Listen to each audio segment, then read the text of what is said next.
Study history में आपका स्वागत है। आज हम मध्यकालीन भारत के इतिहास से एक टॉपिक मध्यकालीन भारतीय इतिहास के स्रोत के बारे में पढ़ेंगे। मध्यकालीन भारत का इतिहास भारत के प्राचीन और आधुनिक इतिहास के बीच का जो समय है उसको कहा जाता है। इसके अंतर्गत हम सल्तनत कालीन इतिहास, मुगलों का इतिहास, मराठों का इतिहास, विजयनगर और बहमनी साम्राज्य तथा कुछ राजपूत शासकों के बारे में अध्ययन करते हैं।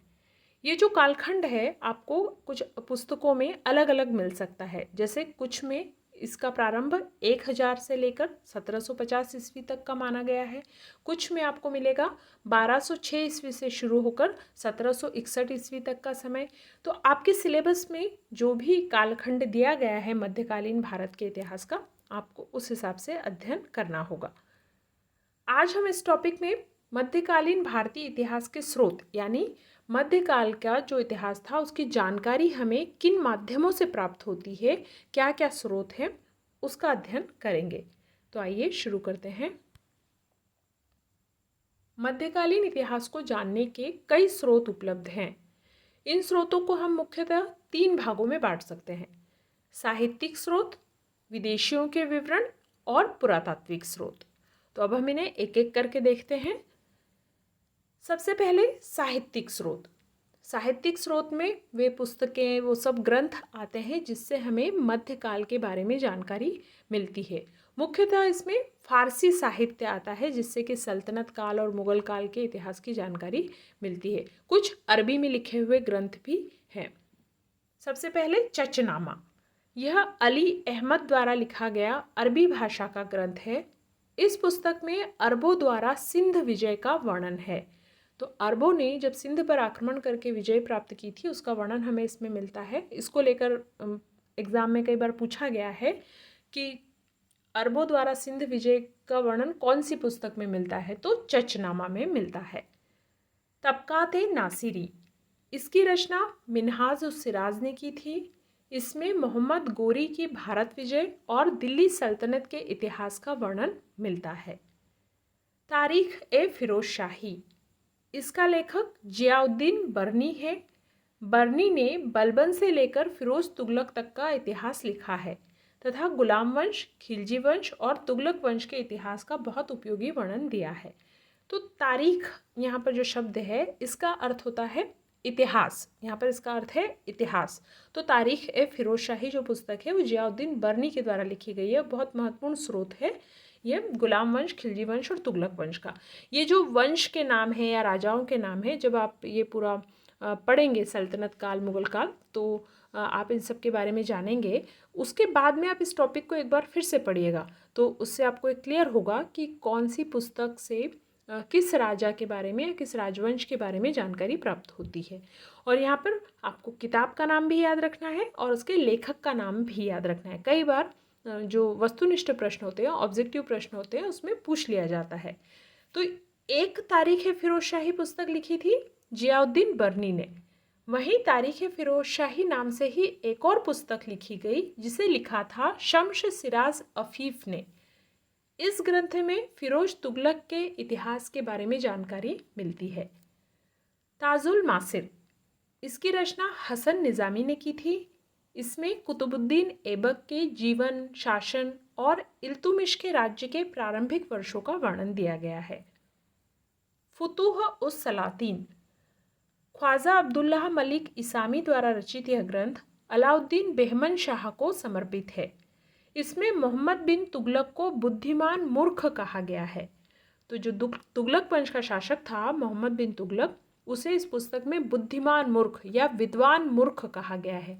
और ऐसा क्यों कहा गया है, जब हम तुगलक वंश का अध्ययन करेंगे तो इसके बारे में चर्चा करेंगे। तारीख-ए-सिंध या जिसे तारीख-ए-मासूमी के नाम से भी जाना जाता है, इसकी रचना मीर मोहम्मद मासूम के द्वारा की गई थी। इसमें अरबों की विजय से लेकर मुगल सम्राट अकबर तक के सिंध का इतिहास मिलता है। तारीख का अर्थ जैसे कि मैंने बताया यहाँ पर है इतिहास, तो तारीख-ए-सिंध यानी सिंध का इतिहास। तो इसमें अरबों की विजय से लेकर अकबर तक का सिंध का इतिहास वर्णित है। तारीख-ए-यामिनी, इसका लेखक उदबी है। यह महमूद गजनवी का शाही इतिहासकार था और इसने उसके कार्यकाल के बारे में वर्णन किया है। तारीख ए मुबारक शाही। याह्या बिन अहमद सरहिंदी द्वारा रचित इस ग्रंथ से सैयद वंश की जानकारी मिलती है। फतवा ए जहांदारी। जियाउद्दीन बर्नी द्वारा लिखी गई इस किताब में सल्तनत कालीन राजनीतिक दर्शन और प्रशासन का उल्लेख है। अभी हमने एक पुस्तक पीछे देखी जियाउद्दीन बर्नी की, तारीख ए फिरोज शाही, और ये दूसरी पुस्तक है फतवा ए जहांदारी। इसका लेखक भी है जियाउद्दीन बर्नी। खजाइन उल फुतूह, या जिसे तारीख ए अलाई के नाम से भी जाना जाता है, इसका लेखक था अमीर खुसरो। इतिहास का एक बहुत ही प्रसिद्ध लेखक, बहुत ही प्रसिद्ध व्यक्ति अमीर खुसरो द्वारा रचित इस पुस्तक से जलालुद्दीन खिलजी से लेकर मोहम्मद बिन तुगलक के शासनकाल की जानकारी मिलती है। इसमें अलाउद्दीन खिलजी के शासन और उसकी विजयों का विवरण मिलता है। तो तारीख अलाई के अलावा अमीर खुसरो ने और भी ग्रंथों की रचना की थी, जैसे कि तुगलकनामा। इस पुस्तक में अलाउद्दीन खिलजी की विजयों का वर्णन है। अलाउद्दीन खिलजी का समकालीन था अमीर खुसरो, तो उसने एक आंखों देखा वर्णन प्रस्तुत किया है। तो अलाउद्दीन खिलजी की विजयों का वर्णन मिलता है तुगलकनामा में। फिर एक पुस्तक है नूह सिपिहर। इसकी रचना भी अमीर खुसरो ने की थी। इसमें भारत की जलवायु, रहन सहन, कृषि, वेशभूषा आदि का वर्णन है। आशिका, इसकी रचना अलाउद्दीन खिलजी के बेटे खिज्र खां के आदेश पर अमीर खुसरो द्वारा की गई थी। खिज्र खां अलाउद्दीन खिलजी का बेटा था और देवल रानी और खिज्र खां की प्रेम कथा का वर्णन इस पुस्तक में किया गया है। जब हम तुगलक वंश के बारे में पढ़ेंगे तो इस पर चर्चा करेंगे। तो ये कुछ पुस्तकें थी जिससे हमें सल्तनत कालीन इतिहास के बारे में जानकारी मिलती है, दिल्ली सल्तनत पर जो वंशों ने शासन किया उसके बारे में। फिर जब 1526 ईस्वी में जब बाबर का आक्रमण हुआ और उसके बाद मुगल वंश का प्रारंभ हुआ, तो वहाँ से जो स्रोत हमें मिलते हैं उनके बारे में अब हम चर्चा करते हैं। सबसे पहले तुजुक बाबरी, तुर्की भाषा में लिखी गई ये बाबर की आत्मकथा है। इस पर प्रश्न पूछा जाता है कि बाबर की आत्मकथा तुजुक बाबरी कौन सी भाषा में लिखी गई थी, तो यह तुर्की भाषा में लिखी गई थी और फारसी भाषा में इसका अनुवाद बाबर नामा के नाम से हुआ है। इस पुस्तक में बाबर ने भारत की राजनीतिक एवं भौगोलिक स्थिति, सामाजिक, आर्थिक और सांस्कृतिक जीवन पर अपने विचार लिखे हैं। आरंभिक मुगलकालीन इतिहास पर इससे पर्याप्त प्रकाश पड़ता है। तो जो बाबर ने 1526 में भारत पर आक्रमण किया था, तो जो कुछ भी उसने यहाँ पर देखा उस सब पर अपने विचार उसने अपनी आत्मकथा तुजुक बाबरी में लिखे हैं। हुमायूं नामा, यह बाबर की बेटी और हुमायूं की बहन गुलबदन बेगम के द्वारा लिखी गई हुमायूं की जीवनी है। इससे हुमायूं के कार्यकलापों के बारे में जानकारी मिलती है। तो जो बाबर की बेटी, जो हुमायूं की बहन थी गुलबदन बेगम, उसने हुमायूं की जीवनी लिखी हुमायूं नामा के नाम से। तुजुक जहांगीरी, मुगल सम्राट जहांगीर के द्वारा लिखी गई यह उसकी आत्मकथा है। वह इसे पूरा नहीं कर सका था, इसे बाद में मोतमीद खां ने पूरा किया। इससे जहांगीर के आरंभिक 19 वर्षों की जानकारी मिलती है। तो तुजुक जहांगीरी का लेखक था जहांगीर। तबकात अकबरी, निजामुद्दीन अहमद द्वारा लिखित इस ग्रंथ से बेरम खां के पतन, अकबर के सैनिक अभियानों और प्रशासनिक व्यवस्था की जानकारी मिलती है। मुंतखब उल तवारीख, बदायूनी द्वारा की यह जो रचना है उससे अकबरकालीन इतिहास के बारे में काफ़ी कुछ पता चलता है। यह एक प्रमुख स्रोत है अकबरकालीन इतिहास को जानने का। अकबरनामा, एक बहुत महत्वपूर्ण स्रोत अकबर के कार्यकाल के बारे में जानने का। अकबर ने अपने दरबारी इतिहासकार अबुल फजल से अपने शासनकाल की महत्वपूर्ण घटनाओं का विवरण तैयार करवाया, जो अकबरनामा के नाम से प्रसिद्ध है। पहले ये योजना थी कि अकबरनामा की रचना 5 खंडों में की जाएगी, लेकिन इसके 3 खंडों की ही रचना की गई और जो इसका तीसरा खंड है वो आईने अकबरी के नाम से प्रसिद्ध है, जिसमें अकबर के प्रशासन से संबंधित अनेक जानकारियां दी गई है। तो याद रखिएगा, ये अकबरनामा की रचना की थी अबुल फजल ने, और अबुल फजल कौन था? अकबर का दरबारी इतिहासकार था। और अकबरनामा का ही जो तीसरा खंड है वो आईने अकबरी कहा जाता है और इसमें अकबर के प्रशासन के बारे में जानकारी मिलती है। तारीख ए शेर शाही। अब्बास खां शेरवानी द्वारा लिखी गई इस पुस्तक से शेर शाह के शासनकाल की जानकारी मिलती है। जो शेर शाह जो दिल्ली का सुल्तान बना था, उसका कार्यकाल बहुत छोटा था लेकिन बहुत महत्वपूर्ण है वो भारतीय इतिहास में उसकी भूमिका। तो अब्बास खां शेरवानी की जो पुस्तक है तारीख ए शेर शाही, उससे शेर शाह के शासनकाल की जानकारी मिलती है। पातशाहनामा। अब्दुल हमीद लाहौरी ने पातशाहनामा में शाहजहां के शासनकाल का वर्णन किया है। नुस्खा-ए दिलकुशा। भीमसेन की संरचना में औरंगजेब के दक्षिण भारत के अभियान और मुगल मराठा संघर्ष का उल्लेख मिलता है। तो ये कुछ महत्वपूर्ण पुस्तकें थी, कुछ साहित्यिक स्रोत थे जिससे हमें मध्यकालीन भारत के इतिहास के बारे में काफ़ी कुछ पता चलता है। अब हम देखते हैं विदेशियों के वृत्तांत। मध्यकाल के दौरान समय समय पर विदेशी यात्री भारत आते रहे और उन्होंने जो अपने विवरण में भारत के बारे में लिखा है उससे भी हमें मध्यकालीन भारतीय इतिहास के बारे में बहुत सी जानकारियाँ प्राप्त होती है। तो अब हम देखते हैं कौन कौन से यात्री आए, महत्वपूर्ण यात्री जिन्होंने वर्णन किया भारत का, और जो महत्वपूर्ण स्रोत है मध्यकालीन इतिहास को जानने का।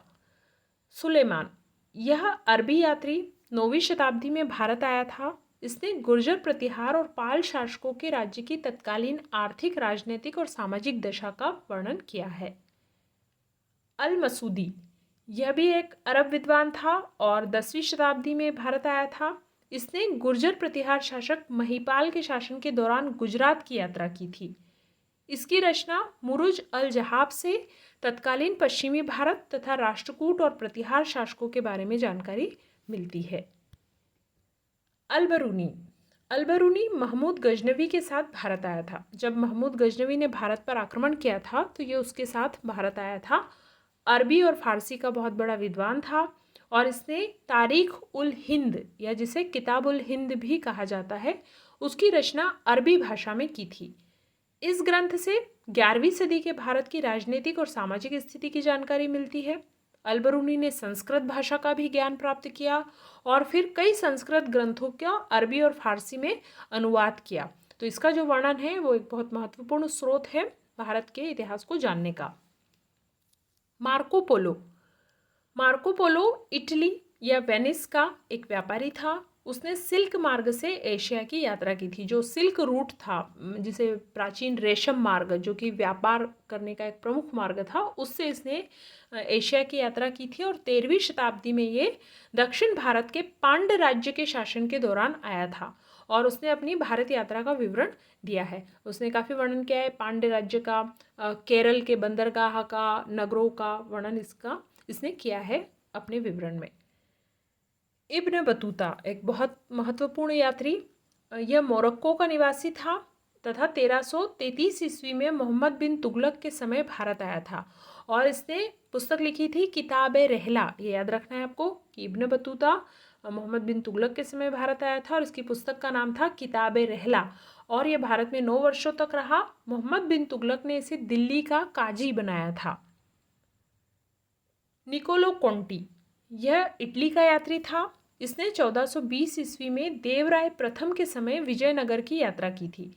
इसके यात्रा वृत्तांत से विजयनगर साम्राज्य की स्थिति पर प्रकाश पड़ता है। तो देवराय प्रथम के समय आया था निकोलो कोंटी। अब्दुल रज़ाक, यह फारसी यात्री था जिसने 1442-43 ईस्वी में देवराय द्वितीय के समय विजयनगर की यात्रा की थी। देवराय प्रथम के समय निकोलो कोंटी आया था और देवराय द्वितीय के समय अब्दुल रज़ाक आया था। इसके वर्णन से विजयनगर की राजनीतिक, प्रशासनिक, धार्मिक और सांस्कृतिक दशा के बारे में पता चलता है।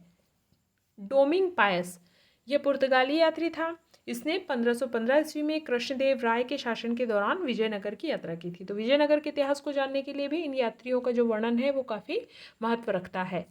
बारबोसा, यह भी पुर्तगाली यात्री था और ये 1515-1516 ईस्वी में कृष्णदेव राय के समय विजयनगर की यात्रा पर आया था और दक्षिण भारत का इसने महत्वपूर्ण वर्णन किया है।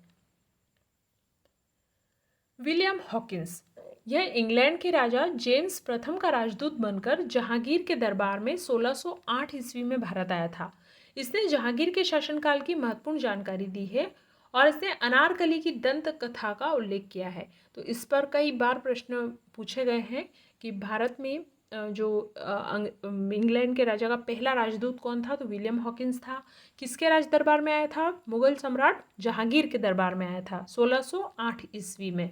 और इसने अनारकली की दंत, जो सलीम अनारकली की एक कहानी प्रसिद्ध है, उसका भी उल्लेख किया है।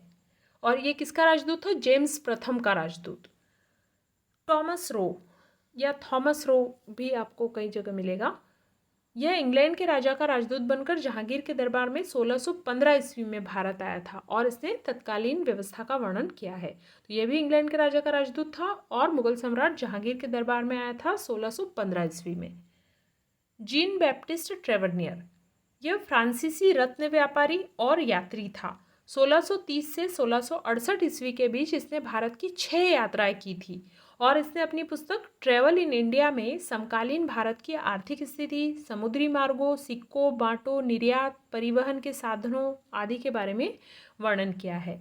तो याद रखिएगा कि जीन बैप्टिस्ट ट्रेवरनियर या सिर्फ ट्रेवरनियर नाम भी कई जगह लिखा हुआ मिलेगा आपको। यह फ्रांसीसी व्यापारी और यात्री था। पीटर मुंडी, यह अंग्रेज यात्री मुगल बादशाह शाहजहां के समय भारत आया था। इसने शाहजहां के समय 1630-32 ईस्वी के दौरान पड़े भीषण अकाल का उल्लेख किया है और मुगलकालीन आर्थिक और सामाजिक व्यवस्था का विवरण दिया है। फ्रांसवा बर्नियर, यह एक फ्रांसीसी चिकित्सक था जो 1656 ईस्वी में भारत आया था। इसके वर्णन से शाहजहां के पुत्रों के बीच उत्तराधिकार के लिए होने वाले युद्ध, मुगल प्रशासनिक व्यवस्था और राजस्व व्यवस्था का विवरण मिलता है। तो शाहजहां के जो पुत्रों में राजगद्दी पाने के लिए, राज सिंहासन के लिए जो युद्ध हुआ था, उसकी जानकारी भी हमें मिलती है। साथ ही उस समय जो राजस्व व्यवस्था थी या प्रशासनिक व्यवस्था थी, उसका भी वर्णन बर्नियर ने किया है। और ये कौन था? फ्रांसीसी चिकित्सक था। निकोलाउ मनुची, यह इटली का यात्री था और 1654 ईस्वी में इसके वर्णन में औरंगजेब के समय की आर्थिक स्थिति का चित्रण मिलता है। तो औरंगजेब के समय आया था मनुची। तो ये थे कुछ महत्वपूर्ण विदेशी यात्रियों के वृत्तांत, जिससे हमें मध्यकालीन भारतीय इतिहास के बारे में जानकारी मिलती है। अब हम देखते हैं पुरातात्विक स्रोत। पुरातात्विक स्रोतों के अंतर्गत स्मारक, सिक्के, अभिलेख, पुरालेख आदि आते हैं। सल्तनतकालीन और मुगलकालीन शासकों द्वारा अनेक महलों, मस्जिदों, मकबरों, स्मारकों का निर्माण करवाया गया और कई कलात्मक सिक्कों का प्रचलन किया गया, जिससे हमें तत्कालीन आर्थिक, सामाजिक और सांस्कृतिक स्थिति का ज्ञान प्राप्त होता है। मध्यकाल में हमें अभिलेख कम मिलते हैं, परंतु इस समय के जो स्मारक हैं और जो स्थापत्य है, उससे हमें बहुत सी जानकारी प्राप्त होती है। तो ये सब कुछ जो स्मारक, सिक्के, अभिलेख, ये सब किसके अंतर्गत आते हैं? पुरातात्विक स्रोतों के अंतर्गत आते हैं।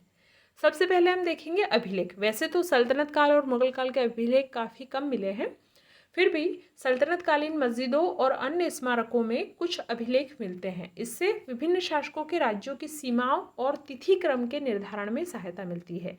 जो राज्य की सीमाएं कहाँ तक थी, उनका समय क्या था, उसके बारे में जानकारी हमें प्राप्त होती है।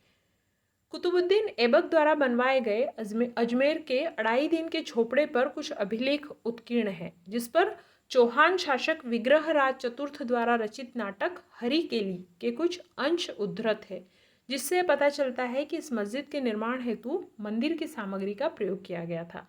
तो अढ़ाई दिन का झोपड़ा जो कि अजमेर में स्थित है, उसके लिए कहा जाता है कि वो एक मंदिर था जिसे ऐबक ने तुड़वाया और वहाँ पर उस मस्जिद को बनाया था। तो जो मंदिर की सामग्री थी, उसी का प्रयोग करके उसने अढ़ाई दिन झोपड़ा का निर्माण करवाया था। तो वहाँ पर जो अभिलेख भी मिलते हैं, जिस पर चौहान विग्रहराज चतुर्थ द्वारा बनवाया गया था वो, तो उसी का जो नाटक था हरिकेली, उसके जो अंश वहाँ पर हमें मिलते हैं।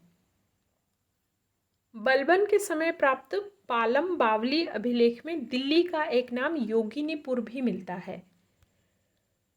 अलाउद्दीन खिलजी के समय के अभिलेख में उसे विश्व विजेता और जनता का चरवाहा कहा गया है। अलाउद्दीन खिलजी भी विश्व विजय करना चाहता था, जैसे सिकंदर की तरह वो विश्व विजेता बनना चाहता था, लेकिन फिर उसको उसके कुछ मित्रों ने सलाह दी कि ये विचार छोड़ दे, ये पॉसिबल नहीं है, तो फिर उसने ये विचार छोड़ दिया था। वरना तो लेकिन उसके अभिलेखों में उसे विश्व विजेता कहा गया है। मोहम्मद बिन तुगलक के एक अभिलेख में उसे विश्व का सुल्तान वर्णित किया गया है और उसके अन्य नाम जूना खां या जोना खां का भी उल्लेख मिलता है। मुगल काल के कुछ अभिलेख उनके स्मारकों पर मिलते हैं। दिल्ली के लाल किले में दीवान खास की छत पर यह पंक्ति मिलती है, गर फिरदौस बर रुए जमी अस्त हमी अस्त ओ हमी अस्त ओ हमी अस्त। इसका अर्थ यह है कि धरती पर कहीं स्वर्ग है तो वो यहीं है, यहीं है, यहीं है। अब दूसरे पुरातात्विक स्रोत है सिक्के। सिक्कों के द्वारा मध्यकालीन भारतीय इतिहास के शासकों, उनकी अभिरुचियों, नामों, टकसाल के नाम आदि का विवरण मिलता है और इतिहास के लेखन में इससे काफ़ी सहायता मिलती है। हमने जब प्राचीन भारत का इतिहास पढ़ा था उसमें भी हमने देखा कि सिक्कों के माध्यम से काफ़ी कुछ जानकारी प्राप्त होती है। ऐसे ही मध्यकालीन सिक्कों से भी हमें ऐतिहासिक जानकारी मिलती है। मोहम्मद गोरी के सोने के सिक्के पर लक्ष्मी की आकृति और देवनागरी में मोहम्मद बिन साम अंकित था। तो कई बार पूछ लिया जाता है कि कौन से शासक का जो सिक्का है उस पर लक्ष्मी की आकृति उत्कीर्ण की गई थी मध्यकाल के दौरान, तो मोहम्मद गोरी के सोने के सिक्के पर थी। इल्तुमिश पहला तुर्क शासक था जिसने शुद्ध अरबी के सिक्के चलाए। उसने चांदी का 175 ग्रेन का टका और तांबे का जीतल चलाया और सिक्कों पर टकसाल का नाम लिखना प्रारंभ किया। तो इम्पॉर्टेंट है, याद रखिएगा कि जो चांदी का टका और तांबे का जीतल इसको चलाया था इल्तुमिश ने और टकसाल का नाम लिखवाना भी शुरू किया था।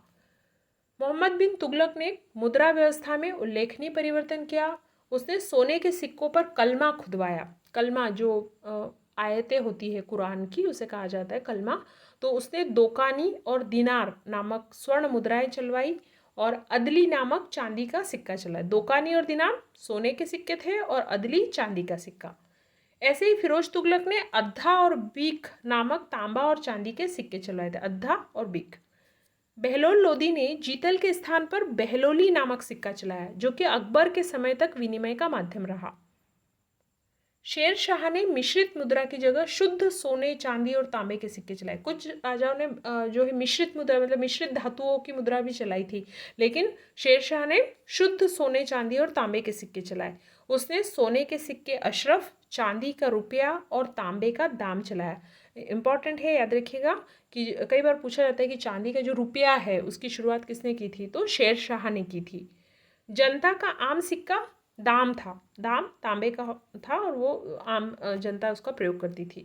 इसके अतिरिक्त तांबे के और भी सिक्के थे जैसे अधोला, पावला, दमड़ी, ये सिक्के थे। तो इसमें सबसे इम्पोर्टेंट फैक्ट है शेर शाह के सिक्के में रुपया चलाया था शेर शाह ने। मुगल काल के दौरान मुद्रा प्रणाली काफ़ी सुव्यवस्थित थी और अबुल फजल के अनुसार अकबर के समय तांबे के सिक्कों के लिए 42, चांदी के सिक्कों के लिए 14 तथा सोने के सिक्कों के लिए 4 टकसालें थी। यानी इतनी सारी टकसालें थी अलग अलग सिक्के बनाने के लिए। अकबरकालीन सोने के सिक्के मुहर जो कि सबसे अधिक प्रचलित था, शंशब जो कि सबसे बड़ा सोने का सिक्का था और इलाही और रहस, ये सोने के सिक्के चलते थे। मुहर, शंशब, इलाही और रहस। मुहर इसमें सबसे अधिक प्रचलित था। अकबर के चांदी के सिक्कों पर धनुर्धारी राम और सीता के चित्र अंकित हैं। जहांगीर ने सलीमी सिक्के चलाए। उसने राजा की आकृति युक्त सिक्के चलाए, मतलब राजा का चित्र उस पर अंकित होता था सिक्कों के ऊपर, उसने सलीमी सिक्के चलाए। और उसके एक सिक्के पर हिंदू राशि चक्र के चिन्ह भी मिलते हैं। जो राशियाँ होती हैं 9 राशियाँ 12 राशियाँ, हाँ, तो वो हिंदू राशियाँ जो है वो उसके चिन्ह भी मिलते हैं। शाहजहां ने आना नामक सिक्का चलाया। आना जो था वो शाहजहां ने चलाया था और 1 रुपये में 16 आना होते थे। मुगल काल में सबसे ज़्यादा रुपये की ढलाई औरंगजेब के समय हुई थी। विजयनगर शासकों द्वारा वराह नामक सोने का सिक्का चलाया गया था। सोने के छोटे सिक्के को प्रताप और फणम कहा जाता था, वहीं चांदी के छोटे सिक्कों को तार कहा जाता था। तो वराह नामक सोने का सिक्का विजयनगर शासकों द्वारा चलाया गया था। हरिहर के सिक्कों पर हनुमान और गरुड़ की आकृतियां मिलती है। हरिहर जो है विजयनगर का शासक था, संस्थापक कह सकते हैं। हरिहर और बुक्का इन्होंने ही विजयनगर साम्राज्य की स्थापना की थी। तो हरिहर के सिक्कों पर हनुमान और गरुड़ की आकृतियां मिलती है। विजयनगर राज्य के पश्चिमी तटीय क्षेत्रों में क्रजेडो जो कि पुर्तगाली मुद्रा थी, दिनार जो कि फारसी मुद्रा थी, फ्लोरिन और डुकेट जो कि इटली की मुद्राएं थी, वो भी प्रचलित थी क्योंकि वहाँ पर व्यापार काफ़ी होता था उस क्षेत्र में। तो वहाँ पुर्तगाली, फारसी, इटली की मुद्राएं भी प्रचलित थी। अब हम देखते हैं स्मारक। स्मारक भी महत्वपूर्ण पुरातात्विक स्रोत है। मध्यकाल के दौरान अनेक इमारतों का निर्माण हुआ। इनसे तत्कालीन कलात्मक प्रगति और राज्य की सामाजिक, सांस्कृतिक और आर्थिक स्थिति की जानकारी मिलती है। इस काल में, सल्तनत काल के दौरान, मुगल काल के दौरान बहुत से महत्वपूर्ण इमारतों का निर्माण हुआ। तो जैसे अगर इमारत बहुत अच्छी है, बहुत कलात्मक तरीके से बनाई गई है, बहुत सुंदर बनाई गई है, तो उससे पता चलता है कि उस समय राज्य की आर्थिक स्थिति कैसी रही होगी, राजनीतिक स्थिति कैसी रही होगी, सांस्कृतिक स्थिति के बारे में पता चलता है, कला का विकास पता चलता है। तो हम देखते हैं सल्तनत कालीन स्थापत्य। सल्तनत काल के दौरान कुतुबुद्दीन ऐबक ने कुव्वत उल मस्जिद, कुतुब मीनार, अढ़ाई दिन का झोपड़ा, इल्तुमिश ने सुल्तानगढ़ी का मकबरा, हौज़ शमशी, शमशी ईदगाह, बदायूं की जामा मस्जिद और बलबन ने स्वयं अपना मकबरा बनवाया था। तो कुछ महत्वपूर्ण इमारतें कुतुबुद्दीन ऐबक की, जैसे कुव्वत उल मस्जिद और कुतुब मीनार का उसने निर्माण शुरू करवाया था, लेकिन पूरा करवाया था इल्तुमिश ने। और इसके बाद सुल्तानगढ़ी का मकबरा, जो कि इल्तुमिश का बेटा था, उसने उसका जो बेटे की मृत्यु हो गई थी, तो उसने उसके लिए सुल्तानगढ़ी का मकबरा बनवाया था। खिलजी वंश के सुल्तानों द्वारा अलाई दरवाज़ा, जमात खाना मस्जिद, हजार सितून का महल, हौज अलाई आदि का निर्माण करवाया था। इन सब के बारे में विस्तार से हम पढ़ेंगे जब हम स्थापत्य कला का अध्ययन करेंगे। तुगलक काल में गयासुद्दीन तुगलक ने तुगलकाबाद का किला बनवाया, स्वयं का मकबरा बनवाया। मोहम्मद बिन तुगलक ने आदिलाबाग का किला, कोटला फिरोज शाह, खाने जहां तेलगानी का मकबरा, बेगमपुरी मस्जिद, काली मस्जिद आदि का निर्माण करवाया। सैयद वंश के शासकों ने मुबारक शाह सैयद का मकबरा, मोहम्मद शाह का मकबरा आदि बनवाया। लोधी सुल्तानों ने स्वयं के मकबरे बनवाए, मोठ की मस्जिद का निर्माण करवाया। तो अभी हम इनको पुरातात्विक स्रोत के तौर पर बड़े संक्षेप में हम इनका सिर्फ नामों का उल्लेख कर रहे हैं, इनको विस्तार से हम आगे पढ़ेंगे। तो ये थे सल्तनतकालीन कुछ महत्वपूर्ण इमारतें। अब हम देखते हैं प्रांतीय स्थापत्य, यानी कि जो दिल्ली में जो सल्तनत थी उसके और मुगल काल का जब शासन रहा, उस दौरान प्रांतों में भी अलग अलग स्थापत्य शैलियों का, जो राज्य थे वहाँ भी अलग अलग स्थापत्य शैलियों का विकास हो रहा था और कई महत्वपूर्ण इमारतों का निर्माण हो रहा था। प्रांतीय स्थापत्य के अंतर्गत जौनपुर में अटाला मस्जिद, लाल दरवाजा मस्जिद, झंझरी मस्जिद, मालवा में लाट मस्जिद, मांडू का किला, अशरफी महल, हिंडोला मस्जिद, जहाज महल, बाज बहादुर और रूपमती का महल, गुजरात में अदीना मस्जिद, खंबात की मस्जिद, बंगाल में लोटन मस्जिद, छोटा सोना मस्जिद, कदम रसूल मस्जिद, बड़ा सोना मस्जिद, कश्मीर में हमदान की मस्जिद, काठी दरवाज़ा, दक्षिण में अहमदनगर का किला, बाग रोज़ा, कोटला मस्जिद, रूमी खां का मकबरा, बीजापुर में जामा मस्जिद, गोल गुंबद आदि का निर्माण हुआ। ऐसे ही विजयनगर शासक कृष्णदेव राय के हजारा का मंदिर और विट्ठल स्वामी का मंदिर बनवाया कृष्णदेव राय ने। ये इंपॉर्टेंट है, याद रखिएगा, कई बार पूछा गया है कि हजारा का मंदिर का निर्माण किसने करवाया था। बहमनी साम्राज्य में 7 मकबरे, 16 खंबा मस्जिद, चांद मीनार का निर्माण करवाया गया। तो ये कुछ प्रांतीय स्थापत्य में बनी हुई इमारतें थी।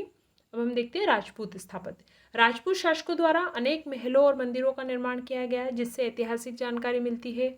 जयपुर शासकों की राजधानी आमेर नगर की तुलना फतेहपुर सीकरी से की जाती है। फतेहपुर सीकरी जिसका निर्माण अकबर ने करवाया था, तो उसकी तुलना की जाती है जयपुर शासकों की राजधानी से। यानी बहुत सी इमारतें बनाई गई। आमेर का किला भी बहुत प्रसिद्ध है। ऐसे ही उदयपुर में भी कई महलों का, किलों का निर्माण हुआ। वीर सिंह बुंदेला ने झांसी का किला बनवाया। तो राजपूत स्थापत्य का भी खूब विकास हुआ था और इससे हमें कई ऐतिहासिक जानकारी मिलती है। मराठा स्थापत्य को अगर देखें तो मराठों द्वारा निर्मित इमारतों में शिवाजी महाराज द्वारा निर्मित कई किले हैं। इसके अतिरिक्त जेजुरी खंडोबा मंदिर, संभाजी की समाधि, विट्ठलवाड़ी मंदिर, सिंगनपुर का शंभू महादेव मंदिर, जीजाबाई का गणेश मंदिर आदि महत्वपूर्ण है। अब हम देखते हैं मुगल स्थापत्य। बाबर ने पानीपत की काबुली मस्जिद, रुहेलखंड की संभल मस्जिद बनवाई और हुमायूं ने दीन पनाह नगर की नींव रखी, जो इसे 5वीं दिल्ली कहा जाता है। तो बाबर ने कुछ मस्जिदों का निर्माण करवाया, हुमायूं ने दीन पनाह नगर की नींव रखी थी। अकबर के समय दिल्ली में हुमायूं का मकबरा बनाया गया। यह ताजमहल का पूर्वगामी कहा जाता है। यानी जो ताजमहल का निर्माण हुआ, तो ऐसा कहा जाता है कि ये हुमायूं के मकबरे से इंस्पायर्ड था, तो इसीलिए हुमायूं के मकबरे को कहा जाता है ताजमहल का पुरोगामी। कई बार पूछा जाता है कि कहाँ स्थित है, तो दिल्ली में स्थित है। और किसने बनवाया था? अकबर ने। हुमायूं का मकबरा। आगरा का किला अकबर ने बनवाया। लाहौर का किला, अजमेर का किला, अटक का किला और इलाहाबाद का किला, ये 5 महत्वपूर्ण किले हैं जिसका निर्माण अकबर ने करवाया था। आगरा, लाहौर, अजमेर, अटक, इलाहाबाद। फतेहपुर सीकरी नगर जो बसाया और उसमें अनेक महलों का निर्माण अकबर के समय हुआ था। जहांगीर ने सिकंदरा में अकबर का मकबरा बनवाया। आगरा के पास में सिकंदरा, तो इस पर भी पूछा जाता है कि अकबर का मकबरा कहाँ स्थित है, तो सिकंदरा में स्थित है। आगरा में जहांगीर ने एतमादुद्दौला का मकबरा बनवाया। इसमें पित्रा-दुरा शैली का प्रयोग हुआ था। एतमादुद्दौला जो नूरजहां के पिता थे और उसकी मृत्यु हुई जब, तो ये आगरा में उसका एक मकबरा बनवाया गया जो कि काफ़ी प्रसिद्ध है। और उसमें पित्रा-दुरा शैली, जो रत्न जड़ते हैं पत्थरों के ऊपर और वो एक स्थापत्य शैली का नाम है, उसका प्रयोग हुआ था सबसे पहले। और स्वयं का मकबरा भी बनवाया जहांगीर ने शाहदरा, लाहौर में। शाहजहां का काल मुगल स्थापत्य का स्वर्ण काल कहा जाता है। उसने आगरा में ताजमहल, जो कि विश्व प्रसिद्ध है, उसका निर्माण करवाया ताजमहल का। इसके अतिरिक्त शीश महल, मोती मस्जिद, खास महल, नगीना मस्जिद, जामा मस्जिद और दिल्ली में लाल किले का निर्माण करवाया। औरंगजेब के समय दिल्ली की मोती मस्जिद, रबिया उद दौरानी का मकबरा, लाहौर की बादशाही मस्जिद का निर्माण हुआ था। तो ये कुछ स्मारक थे जिससे हमें मध्यकालीन इतिहास के बारे में जानकारी मिलती है। तो जो महत्वपूर्ण स्रोतों में हमने देखा, साहित्यिक स्रोत, विदेशियों के वृत्तांत और पुरातात्विक स्रोत, जिससे हमें मध्यकालीन इतिहास के बारे में पता चलता है, मध्यकालीन इतिहास की जानकारी प्राप्त होती है। इस टॉपिक में इतना ही। Thank you.